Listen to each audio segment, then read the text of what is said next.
বৈষ্ণব যখন ধর্মকে ছাপিয়ে অধর্ম লাফিয়ে লাফিয়ে বাড়তে থাকবে, যখন যখন সাধু গুরু ব্রাহ্মণ বৈষ্ণব বিপদে পড়বে, ঠিক তখনই আমি দুষ্কৃতীদের হত্যা করে সাধু গুরু ব্রাহ্মণ বৈষ্ণবকে উদ্ধার করার জন্য আর পৃথিবীতে ধর্ম রাজ্য প্রতিষ্ঠা করার জন্য যে কোনো ভাবে যে কোনো রূপে অবতীর্ণ হব, যে কোনো অস্ত্র হাতে নেব।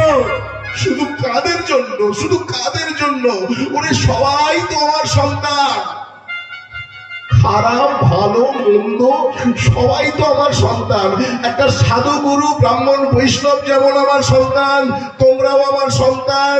আর একটা মাতাল, একটা চোর, একটা দুশ্চরিত্রবান, সেও আমার সন্তান।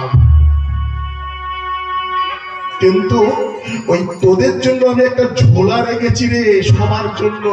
ওই খারাপ সন্তানগুলোকে আমি বলি তোরা চলে আয় আমার এই ঝোলার মধ্যে, কারণ তোরা থাকলে আমার এই ভালো সন্তানগুলোকে তোরা বাঁচতে দিবি না ভালোভাবে।